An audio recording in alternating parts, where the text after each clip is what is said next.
Hey everyone, Kevin here, and I just want to say that Persona fans have been eating really good lately.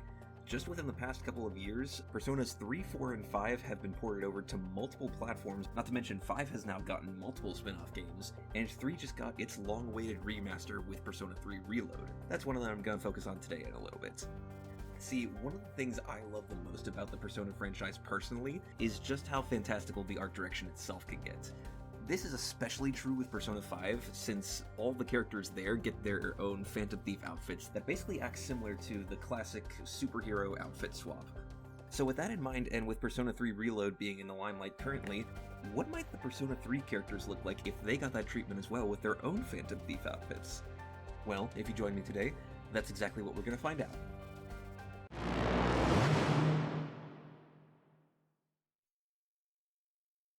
We'll start with the main character himself here, and although we don't know a whole lot about him, we do know that he is an avid fan of music, since he always keeps his playlist close to the chest. He has that little music player that he keeps around his neck, so I kind of tried to lean into that with this design.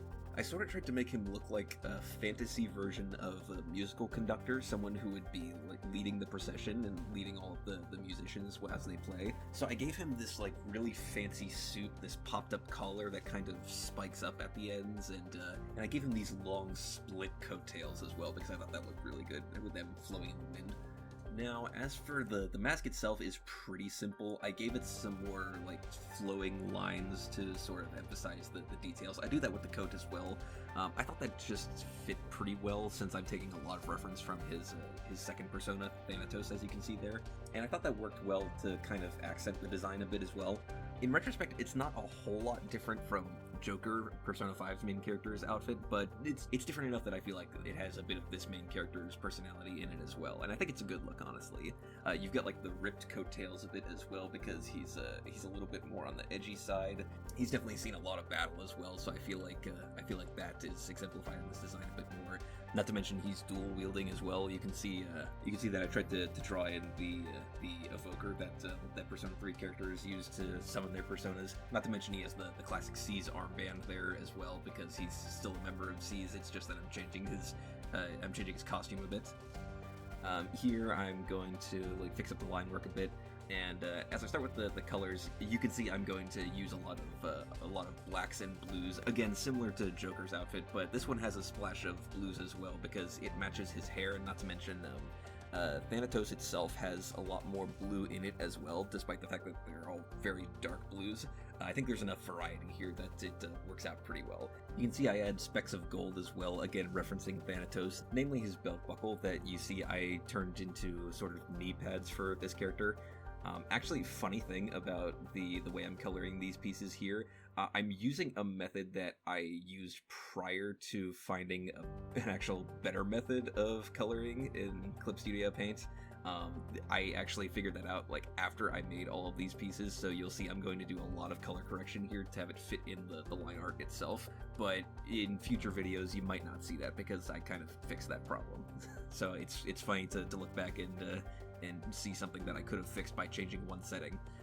But here I'm basically adding in the shadows using a multiply layer. I found that was a pretty good way of doing it here. I'm going to do multiple shadow layers here just to emphasize more of the darker areas, and I think that really makes these pieces pop a bit more. I really like how I figured that style for these Persona design pieces specifically. So basically I'm going to continue to do that here, and another thing I figured out while doing these pieces specifically that I really like is when I start putting highlights in, I find that I really like how they turned out for the hair, because I did a very simple anime style of putting in highlights, but then I kind of blend it in using a finger smudge tool that I think really works with this style. One other thing I'll add is that since we're turning these characters into Phantom Thieves, they should also have Phantom Thief codenames like they do in Persona 5. And for the main character, the one that I came up with is Maestro, because, like I said before, he's the conductor, he's the guy leading the show, so it makes sense that he would have a name like that, being that he's the leader of C's. So as I finish this up, let's take a look at the finished product for Maestro.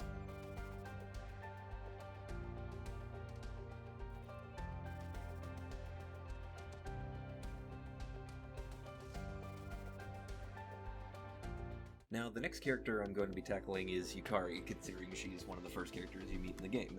Since she's more of the archer of the party, I tried to put her in an action pose where she's like knocking back an arrow, getting ready to fire, and I think that turned out pretty well. It took me a couple of tries to get it to where I was happy with the actual pose itself, but I think as far as the poses that I've done for these pieces, it worked out pretty well.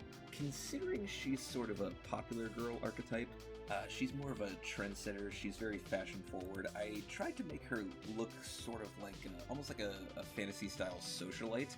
I gave her a big multi-layered dress. She's got feathers here and there, which kind of references her ultimate persona Aigis a bit. Not to mention she's also the wind element of the party, so I think that fits pretty well here. It also just makes her look very fancy, which is kind of what I was going for with this outfit.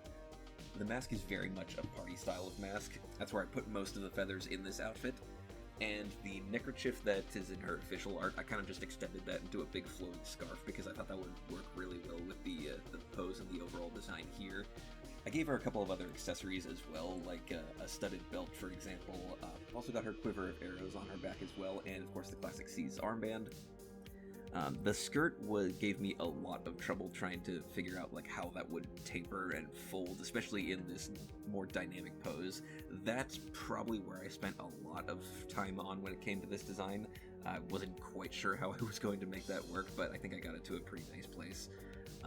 Now, again, finishing out the line work here, we're going to be moving on into the actual colors, which for her, I included a lot of pinks and reds to match her official design. I think that's just very fitting for her, even to the point that you'll see that when I start shading in, the multiply layers that I used are actually sort of pinkish red color themselves, and I think that really works well with the character overall. I actually put in multiple layers of pink in the skirt itself to give it a bit more variety. Not to mention, I included a bit of darker colors as well, like in the top, the boots, and the belt especially, because I felt that offset it pretty well. Here you see I'm actually going in and doing the shadows, which, because of how intricate this design was and how many layers were presented in the actual piece, it definitely made doing the shadows a bit more complicated. It took me a little while to figure out how everything was going to react to the lights, especially with how many like folds and different layers were in the actual piece. But I think through enough trial and error, I managed to get it to a good place. Here I am fiddling with the skirt again. Of course, like I said, that's probably where the majority of the piece ended up, just because of how intricate that turned out with all of the folds reacting to the actual action pose itself. Also going in and seeing how the different layers of metal in the bow would react as well. And also doing the second layer of shadows, that kind of resulted in a lot of picking and choosing, seeing like where the darkest parts of the piece were going to be with all of the folds in play again, but I think I ultimately got it figured out pretty well. Now, as for her Phantom Thief name, I'm going with Scout on this one for a couple of reasons. Yukari is sort of an information gatherer as a personality. She spends a lot of the game doing that sort of groundwork and trying to get actual answers, and not to mention it's fitting of her sort of archer archetype as well. So I think Scout's a nice, short, sweet, to the point kind of name. One more last minute detail I added were these little sparkles using the colors on Isis's wings. I wanted to add one more eye catch to this piece, so I tried to make them kind of shine and catch the light as if she was wearing stained glass on her skirt as well, and I really like how that turned out. But with that, let's see the finished up Yukari as a Phantom Thief.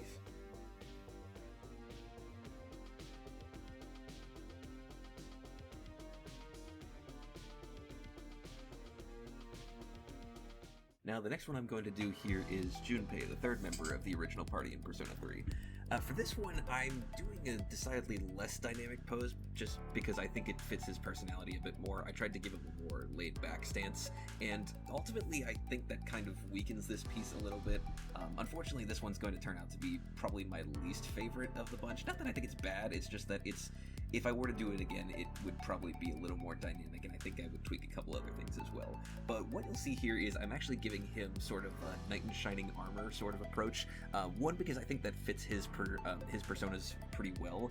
Not to mention, I also think this fits his personality. He's very much a guy that is playing hero here, and is doing this more so for the fun, at least at first. he comes into his own a bit more as the game progresses. But here you're going to see I'm etching in a sort of paladin-style armor. It's got little accents here that references his personas as well. You'll see the H-shaped buckles that keep his cape steady. Not to mention, for the cloth, I decided to make it a little more like a gym outfit. He looks like he's almost wearing like joggers and more lightweight clothes, because he's a bit more of the active type. He's the guy that wields some of the biggest weapons, so we know he's a stronger guy. Not to mention, I added some more fantasy aspects to the outfit as well. He's got a couple of extra belts and buckles and whatnot that don't really make sense, but I just thought worked with the piece overall. I'm adding in a bit more armor here and there. As far as the boots, he's got like elbow pads and stuff like that, and I think it really helps bring the whole guy playing hero sort of aesthetic together pretty well. As for the colors, I'm going to be pulling from his ultimate persona, Trismegistus, a bit more, because I just love its design. I think it's one of my favorite personas in the entire game, so I'm going to be pulling a lot of golds and reds from there as well. Especially with the shadows, I'm going to be using heavy reds in there as well, because I think it works really well with this, especially since he is the main fire elemental of the group, so I think that the heavy reds really do him justice. It brings out the passion in his character a bit more, which, like I said, kind of helps, because this is a little more of a flatter piece with the pose and all, but here I'm going to start doing the shading here. I really like how some of that turned out with his sword, although I think I could have done a bit better with the armor itself. If I were to do this over again, I think I would change how I shaded the armor a bit, especially the chest piece. I don't know that I'm fully satisfied with that, but overall, it's not that I hate it. I still really like this piece. It's just that I think it is the weakest one of the bunch. But who knows? Maybe you'll think differently. You'll see here that I'm going to be going over the second shadow layer, much darker red, just to really give it more contrast. And finally, for his Phantom Thief codename, I'm going to be going with Paladin. I took a little while to come up with this one. Like I said, I wanted to exemplify the guy playing hero, and Paladin is just the closest thing I could come up with for that. I mean, he's just kind of a golden boy. He's looking for a bit of the fame, but ultimately is trying to do good by his friends. And he's overall a pretty good guy, so I feel like that fits for Junpei. And as I wrap this up, let's take a look at our finished Paladin.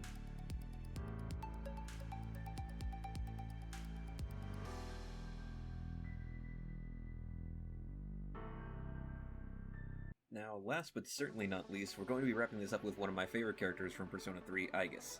Now, by contrast to what I did with Junpei in the last session, this one definitely took me the longest out of the bunch. It was the most intricate, it was one of the more dynamic ones that I have done, because this one I wanted to give it the appearance as though she's almost like running past while firing from her Gatling guns at the same time, so I think that really helped make this piece unique out of the bunch. You'll notice with this one I'm giving her a more military-style outfit, but because of the fantastical art style that we're going for here, I'm making it more so like a space military rather than regular military. I added in other aspects like a mechanical visor, a bit more armor, and you'll also see that I actually added in a larger Gatling gun from her design in Persona 4 Arena, because I felt that the piece was just a little too empty in that area, so I was looking for something to fill in. Here, I'm going to be adding in a lot of detail, because, like I said, there's just a lot of moving parts with this one. Not only is she a robot, but I'm also giving her more mechanical space armor and different sci-fi fantasy accessories here and there. So I really wasn't going easy on myself here. You'll see exactly why this one took the longest out of the bunch, but I'm ultimately really happy with how it all came together. It's just one of those things where it spent a lot of time and a lot of going back and forth trying to figure out how this was going to fit on top of that, and like where all of these moving pieces were going to go. Especially in some of the finer details, like the moving gears in her leg joints, for example. She just has a lot of moving details here and there that I really tried to get right for this piece. So it was a lot of trial and error, but ultimately I'm really happy with how this came out. Especially that rotating cylinder on the larger Gatling gun as well. That definitely took me a while to get right. You can see just how much effort I put into trying to make sure that looks good, and I'm ultimately pretty happy with how it turned out. I also had these little bullet casings falling here and there to really exemplify that she's in the midst of combat. She's firing as she's running past. I also did the visor on a separate layer because I wanted to separate that from the rest of the line work, considering I knew that was going to be red, and you'll see I'm actually going to lower the opacity with that a bit to give the impression that it's a glass visor that you can actually see through, which I thought was really cool. I also wasn't doing myself any favors with the colors on this one. I think this one has the most color variety out of the bunch, just because, again, there's a lot of mechanical parts that I thought should really have a lot of variety when it comes to how they look on top of one another. So it was almost like I didn't want to use the same color on top of another in more than one place, if that makes sense. This one just has the most variety of the bunch, and while there are certain aspects that I want it to be uniform, like for example, a lot of one form of armor is one shade of gray, some of the under armor is like that deeper blue color. I tried to give some commonality between different pieces just to make the entire art piece make sense, give it some cohesion, because otherwise it would just be an absolute mess. So whereas this could have gone off the rails pretty quickly, I think I got this to a nice balance where it's more controlled chaos, if that makes sense. As for the shadows, I'm using a deep blue that I used with some of the armor itself, and I think that really worked. Like I said, it helped with the cohesion a bit. I think using that color of shadows really lended to this particular piece, especially since the accents that I'm going to be adding in later are going to be a much lighter blue glow, which I think complement this very well.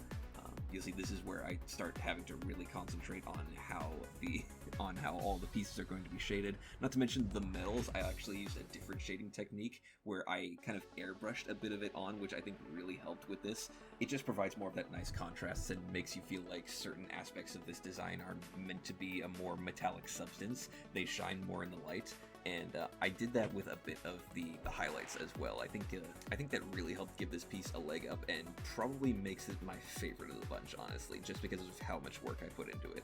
Now, as for her Phantom Thief codename, I'm going with Sentry on this one. Again, kind of leaning into that military aesthetic, considering she was a robot created to fight shadows. I felt like that would be fitting for her. Now, as I wrap things up here, I'm going to be adding in a couple more aspects. I'm going to make some of the elements of her design glow a bit more to give the impression that she's a machine in action. So as I finish this up, let's look at our completed Sentry.